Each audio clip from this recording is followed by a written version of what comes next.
30 নম্বর পারা 103 নম্বর সূরা।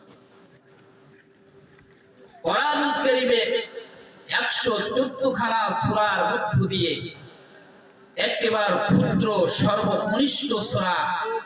এই সূরার আয়াত সংখ্যা হলো 3টি আয়াত বিশিষ্ট হচ্ছে এই সূরার ভিতরে 3টি আয়াত রয়েছে। প্রিয় ভাইরা, আপনারা জেনে আরো খুশি হবেন, এই সূরার ভিতরে শব্দ সংখ্যা রয়েছে 68 শব্দ না, শব্দ সংখ্যা রয়েছে 14টি। আরো খুশি হবেন, এই সূরার ভিতরে শব্দ সংখ্যা রয়েছে 68 শব্দ না, শব্দ সংখ্যা রয়েছে 14টি। এই সূরার ভিতরে অক্ষর রয়েছে 68টি। এই সূরার ভিতরে একটি রূপ রয়েছে, কোনো সেজদা নাই। জোরে জোরে আওয়াজ দিয়ে বলেন সুবহানাল্লাহ। প্রিয় ভাইরা, এই সূরার ভিতরে আল্লাহ রাব্বুল আলামিন মানুষের সফলতা কোন পথে রয়েছে, মানুষের কল্যাণ রয়েছে কোন পথে, মানুষ কোন পথ অবলম্বন করলে জান্নাত পেতে পারে, এই পথ এই সূরা বলে দিয়েছে। মানুষের ধ্বংস কোন দিকে, মানুষের সর্বনাশ কোন দিকে, মানুষের ব্যর্থতা কোন দিকে, মানুষের বিফলতা কোন দিকে। আজকে পৃথিবীর অনেক মানুষ চিন্তা করে, আমার যদি কোটি কোটি টাকা থাকে আমার জীবন সফল। মানুষ মনে করে আমার জীবনে, আমার যদি হাজার হাজার প্রপার্টি থাকে, ব্যাংক ব্যালেন্স সম্পত্তি থাকে, আমি যদি ক্ষমতাশীল লোক হই, আমি যদি এমএলএ হই, এমপি হই, প্রধানমন্ত্রী হই, প্রেসিডেন্ট হই, তাহলে মানুষ মনে করে আমার জীবন সফল, আমার জীবনে আর যাওয়া পাওয়া কিছু নাই। কিন্তু আল্লাহ কোরআন বলতেছে, আজকে সফলতা কোন পদে আর ব্যর্থতা কোন পদে, সর্বনাশ কোন দিকে, অবক্ষয় কোন দিকে, আল্লাহ রাব্বুল আলামিন কোরআনুল কারীমের ভিতরে প্রেসক্রিপশন আকারে রব্বুল আলামিন সূরা আসরের ভিতরে সেই তথ্যগুলো, সেই ইনফরমেশনগুলো জাতির সামনে তুলে ধরলেন বিশ্বনবী মুহাম্মদ রাসূলুল্লাহর মাধ্যমে 1450 বছর। আল্লাহ রাব্বুল আলামিন বলেন, আউযু বিল্লাহি মিনাশ শাইতানির রাজীম, বিসমিল্লাহির রহমানির রহিম। ওস্তাদ কালটা বলে, আবু বকর শোনো শোনো শোনো, ঈমান আনার পরে তুমি আল্লাহর পরে এবং রাসূলুল্লাহর পরে ঈমান আনার পরে তোমার যে 40,000 দিরহাম স্বর্ণ মুদ্রা ছিল, এই 40,000 দিরহাম স্বর্ণ মুদ্রা তুমি আল্লাহ এবং তার রাসূলের পথে তুমি খরচ করে ফেলেছো। ও আবু বকর, মাথা তোমার খারাপ হয়েছে কি? তুমি শোনো কেন? কারণটা হলো, ইসলাম গ্রহণ করার পূর্বে তোমার ব্যবসা বাণিজ্যে খুব সময় দিতে, তোমার ব্যবসা বাণিজ্যে খুবই লাভ হতো, উন্নতি হতো, সব সময় ব্যবসার টেনশনে তুমি ব্যস্ত থাকতা। কিন্তু ইসলাম গ্রহণ করার কারণে তুমি ব্যবসা বাণিজ্যের ভিতরেও তুমি সময় দিতে পারো না। তোমার তো দেখছি দুনিয়ার লোকসানে তুমি নিপতিত হয়ে গেছো, এবং তুমি তো দেখছি তোমার আর্থিক লোকসানেও নিপতিত হয়ে গেছো, তোমার সম্পদ শেষ হয়ে গেল, তোমার ব্যবসা বাণিজ্যই ভাড়া লাগলো। আবু বকর, ও আবু বকর, তোমার মাথা খারাপ হয়ে গেছে। তুমি আল্লাহর পর ঈমান আনার কারণে, রাসূলের পর ঈমান আনার কারণে তোমার সব শেষ।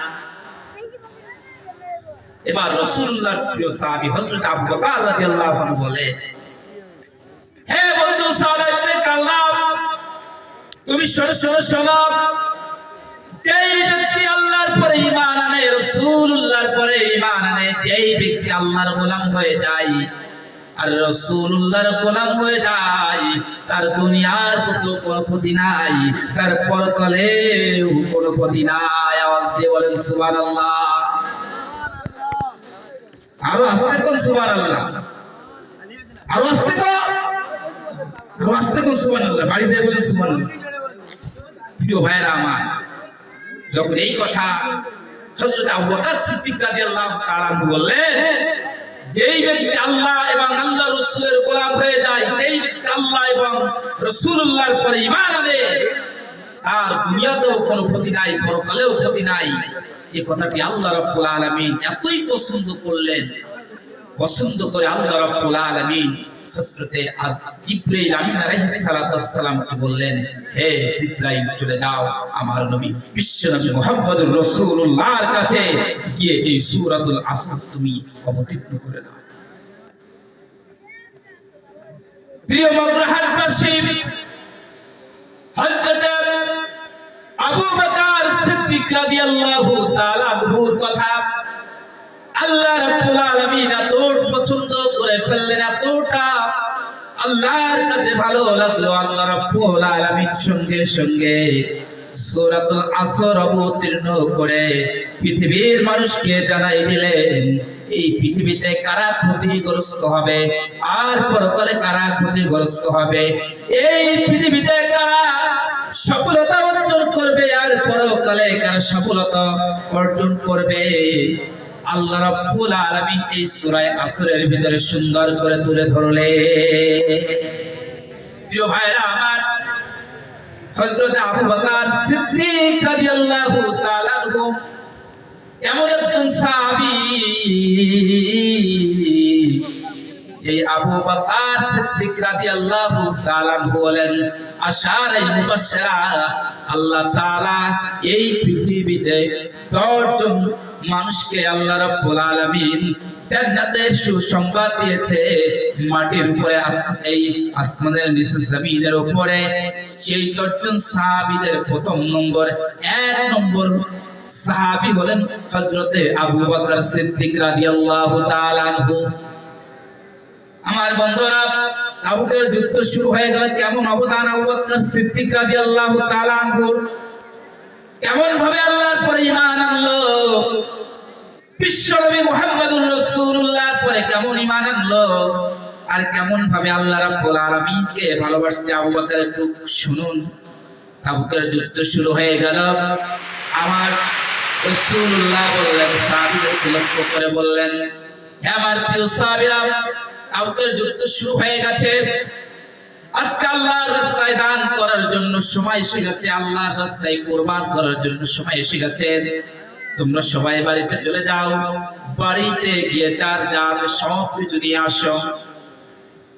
হযরত আবু বকর রাদিয়াল্লাহু আনহু চলে গেল, হযরত ওমর রাদিয়াল্লাহু আনহু চলে গেল, হযরত উসমান রাদিয়াল্লাহু তাআলা আনহু চলে গেল, সবাই বাড়িতে চলে গেল।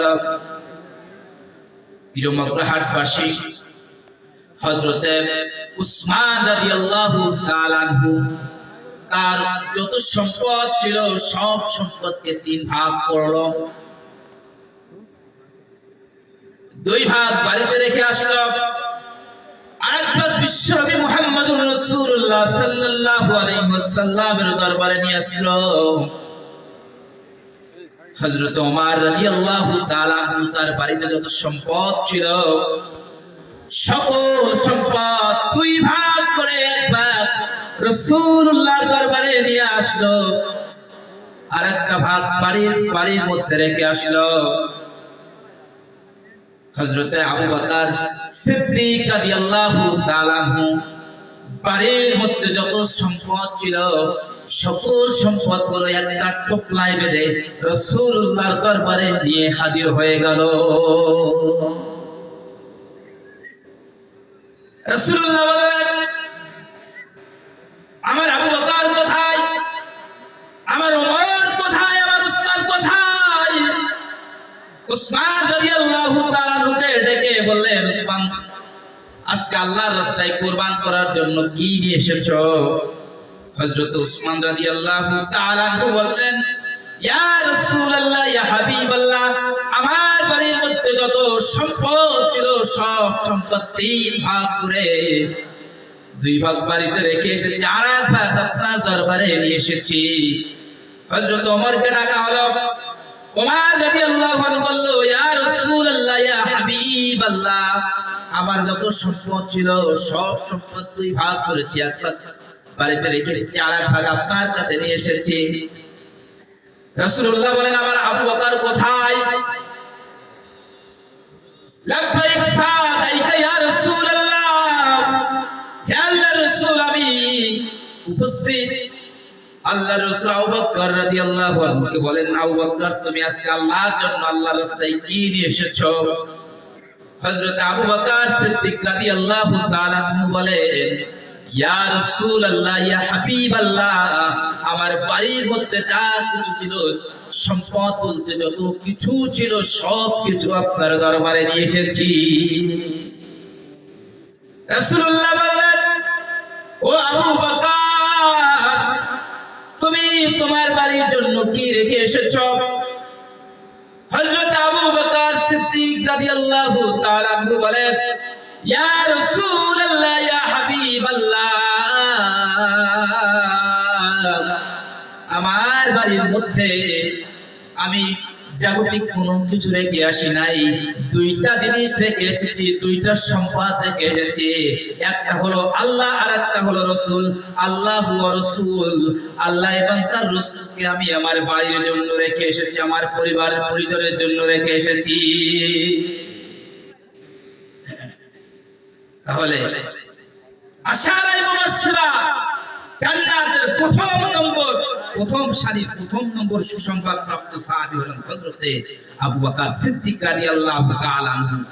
হযরতে আবু বকর সিদ্দিক রাদিয়াল্লাহু তাআলা আনহু এমন একজন সাহাবী, রাসূলুল্লাহ সাল্লাল্লাহু আলাইহি ওয়াসাল্লামের সকল সাহাবী আমলনামা যদি এক পাল্লায় মাপা হয়, আর হযরতে আবু বকর সিদ্দিক রাদিয়াল্লাহু আনহু আমল যদি আরেক পাল্লায় মাপা হয়, তাহলে হযরত আবু বকর সিদ্দিক রাদিয়াল্লাহু আনহুর আমলের পাল্লা ভারী হয়ে যাবে। আওয়াজ দিয়ে বলেন সুবহানাল্লাহ। তাহলে হযরত আবু বকর সিদ্দিক রাদিয়াল্লাহু তাআলা আনহু কথা আল্লাহ তাবারক ওয়া তাআলা এত ভালো লাগলো, এত পছন্দ করলেন, আল্লাহ তাআলা খুশি হয়ে এই সূরাতুল আসর নাযিল করলেন। আওয়াজ দিয়ে বলেন সুবহানাল্লাহ।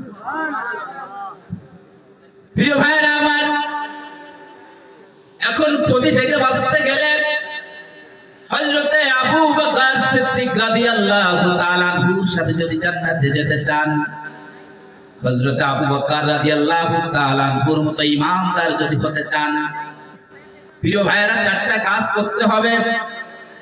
আবু বকর সিদ্দিক রাদিয়াল্লাহু তাআলা আনহু আল্লাহর জন্য সম্পদ কুরবান করেছিলেন। হযরত আবু বকর সিদ্দিক রাদিয়াল্লাহু তাআলা আনহু আল্লাহ এবং আল্লাহর রাসূলের জন্য জান মাল কুরবান করেছিলেন। আমার বন্ধুরা আজকে আমাদের ঈমানের হালাতটা কি? আমার বন্ধুরা আজকে যদি আল্লাহর রাস্তায় যদি আমরা বেরিয়ে যাই, আল্লাহর রাস্তায় যদি আমরা সময় লাগাই, যদি 3 দিন সময় লাগাই, অথবা 3 চিল্লা যদি সময় লাগাই, 1 সাল যদি সময় লাগাই, আমার বন্ধুরা অনেকেই তখন কথা বলতে শুরু করে যে অমুক 3 দিন সময় লাগাইছে, ওর ব্যবসা বাণিজ্যে ক্ষতি হয়ে যাবে। বলে কি বলে না? বলে কি বলে না? 3 চিল্লা যদি লাগাই, 1 চিল্লা লাগাই, 1 সাল লাগাই, বলে ওর ব্যবসা বাণিজ্যে ভাড়া লেগে যাবে, সময় নষ্ট হচ্ছে, অর্থ কুরবান হয়ে যাচ্ছে বেহুদা, কাঁধে ওর অর্থ ওর সময় নষ্ট করতেছে। কিন্তু হযরত আবু বকর রাদিয়াল্লাহু তাআলা ঈমানের জন্য, ঈমানটাকে পাকাপোক্ত করার জন্য, জান্নাতে যাওয়ার জন্য, নিজের জীবন সাজানোর জন্য, আল্লাহ এবং আল্লাহ রাসূলের জন্য সময়টা কুরবান করে দিল। আমার বন্ধুরা নিজের অর্থ সম্পদ কুরবান করে দিল। এই জন্য আল্লাহ রাব্বুল আলামিন আবু বকর সিদ্দিক রাদিয়াল্লাহু আনহুকে ভালোবেসে আল্লাহ তাবারক ওয়া তাআলা একটা সূরা নাযিল করলেন। আওয়াজ দিয়ে কি হবে না সুবহানাল্লাহ? আরে সুবহানাল্লাহ ভাই, আরো জোরে বলুন সুবহানাল্লাহ। ভাইরা আমার, আজকে মানুষ চলছে ধ্বংসের পথে, আজকে মানুষ চলছে ক্ষতির পথে, আজকে মানুষ চলছে লোকসানের পথে।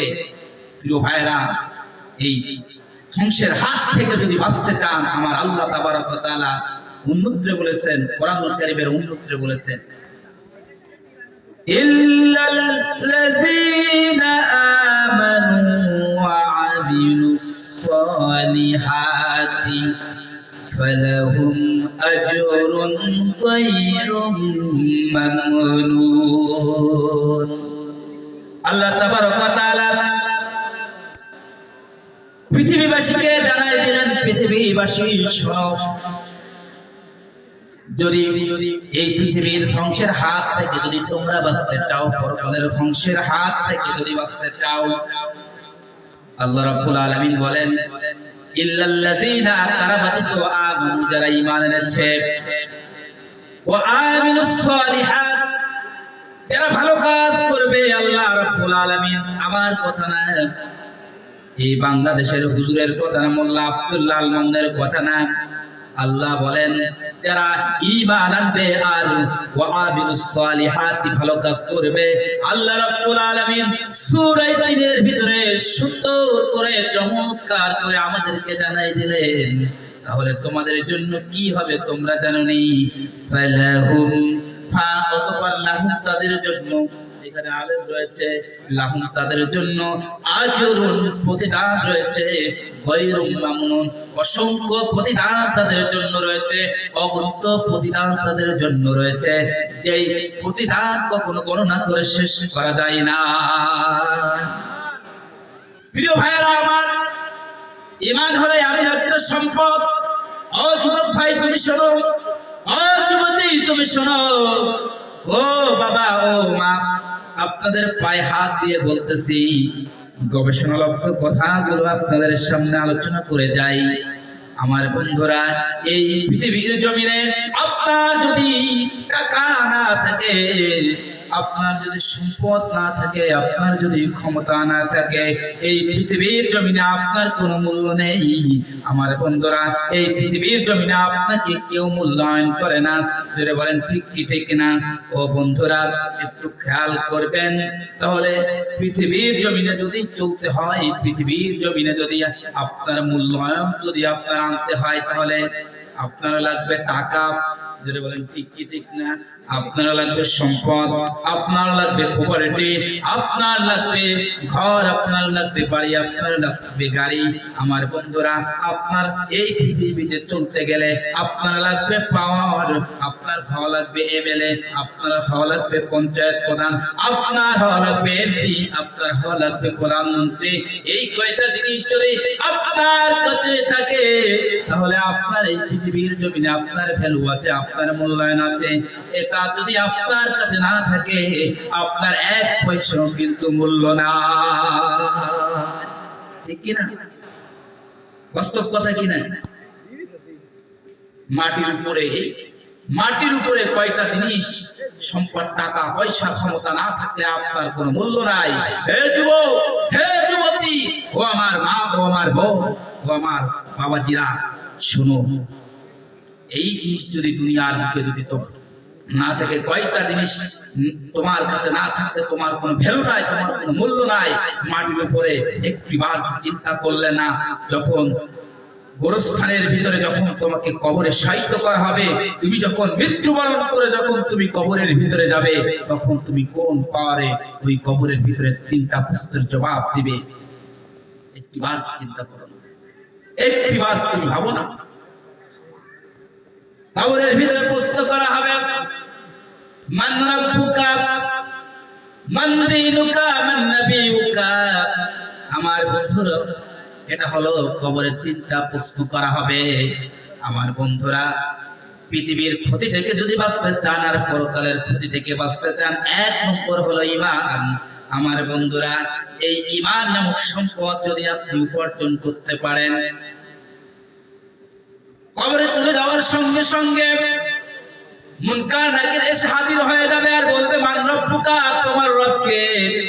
ঈমানের পাওয়ার যদি না থাকে, ঈমান নামক সম্পদ যদি আপনার কাছে না থাকে, ও যুবক, তোমাকে বলছি, ওই কবরের ভিতর শুধু তুমি একটাই আফসোস করবে, হাই হাতা, হাই হাতা, লা আদরি, আমি কিছু জানি না, আমি কিছু বুঝি না। দুনিয়ার জমিনে আমি তো এগুলো সম্পর্কে নাড়াচাড়া করি নাই। হ্যাঁ মুসলমান, আজকে আমাদের নাম নাম মুসলমান, কিন্তু কামে মুসলমানের কোনো কাজ নাই।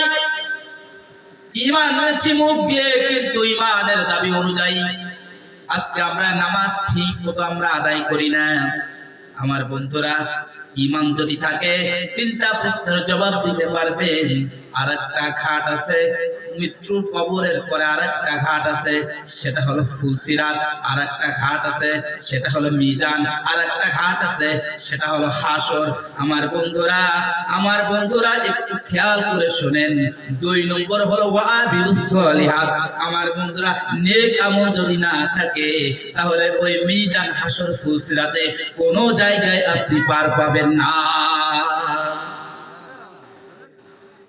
1 নম্বর হলো ঈমানের পাওয়ার। ঈমানের পাওয়ার দিয়ে কবরে 3টা প্রশ্নের জবাব দিতে পারবে। আর মিজান, হাসর, ফুলসিরাত এই 3টা জিনিস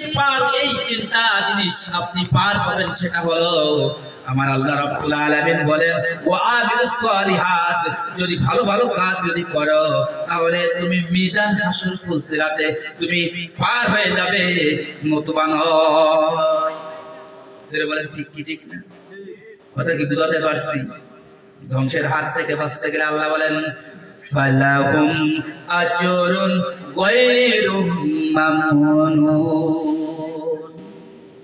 2টা জিনিস হলো ঈমান, আরেকটা হলো ওয়াবিলুস সলিহাত, ভালো কাজ। এই 2টা জিনিস যদি দুনিয়ার জমিন থেকে যদি সংগ্রহ না করতে পারেন, কবরের ভিতরে গিয়ে গ্রেফতার হবেন, মিজান, হাসরে, ফুলসিরাতেও আপনি গ্রেফতার হয়ে যাবেন। আমার বন্ধুরা, দুনিয়ায় যেমন ক্ষতিগ্রস্ত হয়ে যাবেন, পরকালেও ক্ষতিগ্রস্ত হয়ে যাবেন। আমার বন্ধুরা, ঈমানদার কারা? একটু চলেন, সময় খুবই সংক্ষিপ্ত, অনেক রাত হয়ে গেছে, ঠান্ডার রাত। আমার বন্ধুরা, আপনারা ধৈর্য সহকারে শুনছেন। ঈমান কারা? কোরআন থেকে পরিচয় নিন। আল্লাহর কোরআন বলে ইন্নামাল মুমিনুনা আল্লাযীনা আমানু বিল্লাহি ওয়া রাসূল। আমার আল্লাহ বলেন ঈমানদার হলো তারা, 1 নম্বর যারা আল্লাহর পরে ঈমান আনবে, বিশ্বাস স্থাপন করবে, ওয়া রাসূলিহি এবং লাস্ট প্রফেটর হযরত মুহাম্মদ সাল্লাল্লাহু আলাইহি ওয়াসাল্লাম বিশ্বনবীর পরে যারা ঈমান আনবে। কার পরে ঈমান আনতে হবে? 1 নম্বরে হলো আল্লাহ, 2 নম্বরে হলো রাসূলের পর। এরপরে আল্লাহ বলেন ঈমান এনেছো ঠিক, সুম্মা অতঃপর লাম ইয়ারতাব, তুমি কোনো সন্দেহ করতে পারবে না, তুমি কোনো সংশয় করতে পারবে না। যারা বলেন ঠিক না? ঈমান এনেছি কার পরে? ঈমান এনেছি আল্লাহর পরে, রাসূলের পরে। ঈমান আনার পরে আপনি কোনো সংশয় করতে পারবেন না। ঈমান আনার পরে আপনার প্রধান দায়িত্ব, কর্তব্য হলো ওয়াবিলুস সলিহাত, আপনার প্রধান দায়িত্ব হলো ভালো কাজ। আর আল্লাহ রাব্বুল আলামিন সর্বপ্রথম মরার পরে যেই হিসাবটা আল্লাহ রাব্বুল আলামিন দিবেন, আউয়ালু মা ইউহাসিবু বিহিল আবদু ইয়াউমাল কিয়ামাতি আস-সালাহ। আল্লাহ তাআলা তার বান্দার কাছে সর্বপ্রথম এই হিসাবটা দিবেন, সেটা অন্য কোনো কিছু নয়, সেটা হলো সালাত, সেটা হলো নামাজ, সেটা হলো নামাজ। নাম তোমার আব্দুর রহমান, নাম তোমার আব্দুর রহমান, কাজ করবে রাবাটসান, হায়রে আব্দুর রহমান, নাম দিয়ে কি হায়রে কাম। নামাজ রোজার ধার ধরে না, মানে না হাদিস কোরআন, হায়রে আব্দুর রহমান, নাম দিয়ে কি হায়রে কাম। বলেন ঠিক কিনা? ও বন্ধুরে, পরিষ্কার কথা বলে যাচ্ছি, পরিষ্কার ভাষায় বলেন, কেউ যদি ডাক্তারের ঘরে জন্মগ্রহণ করে সে ডাক্তার হয়ে জন্মগ্রহণ করে না। কেউ যদি ব্যারিস্টারের ঘরে জন্মগ্রহণ করে ব্যারিস্টার হয়ে জন্মগ্রহণ করে না। কেউ যদি টিচার বা শিক্ষকের ঘরে জন্মগ্রহণ করে সে কিন্তু শিক্ষক হয়ে জন্মগ্রহণ করে না। তাহলে ডাক্তার হতে গেলে তাকে ডাক্তারি বিদ্যা অর্জন করা লাগে, ব্যারিস্টার হতে গেলে তাকে ব্যারিস্টারি জ্ঞান অর্জন করা লাগে, টিচার হতে গেলে তাকে টিচারি বিদ্যালয়ে যে তাকে শিক্ষা গ্রহণ করা লাগে। আমার বন্ধুরা, আমরা সবাই মুসলমানের ঘরে জন্মগ্রহণ করেছি। আমাদের বাপ দাদা 14 গোষ্ঠী হলো মুসলমান, মুসলমানের ঘরে জন্মগ্রহণ করেছি। আমরা কিন্তু মুসলমান হয়ে যাই নাই। সবাই মুসলমান হতে গেলে কি করতে হবে? আমার রাসূল বলেন, আল মুসলিমু المسلم من سلم المسلمون من لسانه ويده। মুসলমান হলো সেই ব্যক্তি যার হাত থেকে, যার পা থেকে, যার জবান থেকে অপর মুসলমান নিরাপদ, সেই হলো প্রকৃতপক্ষে মুসলমান। মুসলমান হলো সেই ব্যক্তি ঈমান আনার পরে আমার আল্লাহ বলেন, আলিফ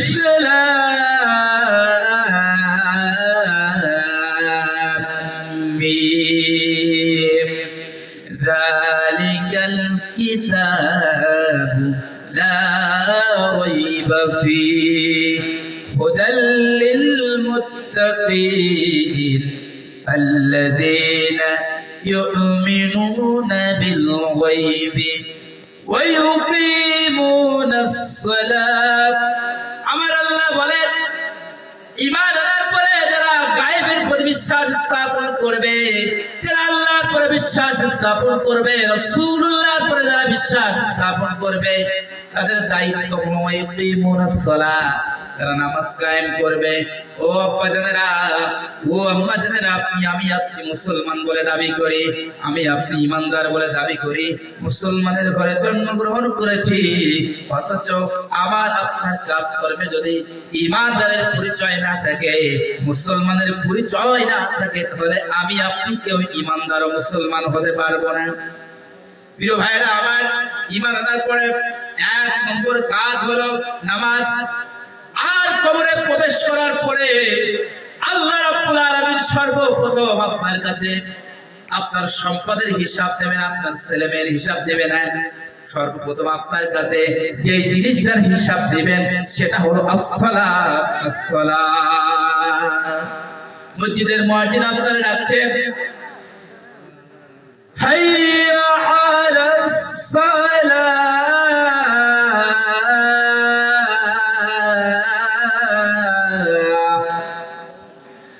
হাইয়া আলাস সালাত।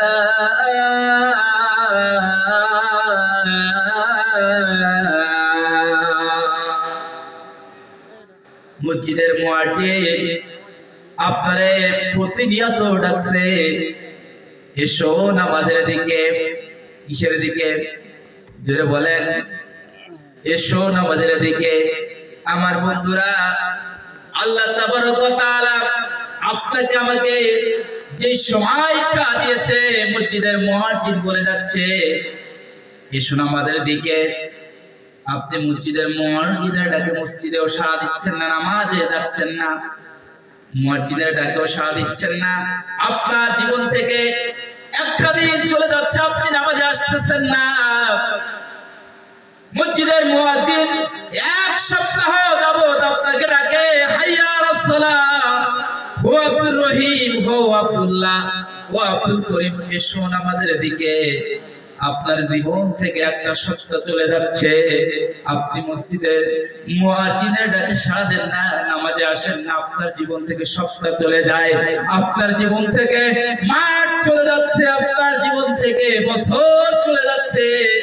ও যুবক ভাই, আপনার জীবনের সময়, আপনার জীবনের মূলধন, আপনার জীবনের পুঁজি সময় শেষ হচ্ছে, অথচ মুয়াজ্জিনের ডাকে এখনো আপনি সাড়া দিচ্ছেন না, নামাজ এখনো আপনি আদায় করতেছেন না, মসজিদে আপনি যাচ্ছেন না। আল্লাহর কোরআন বলে আপনি হলেন সবচেয়ে বড় কপাল পোড়া। একটু জিকির করে লা ইলাহা ইল্লাল্লাহ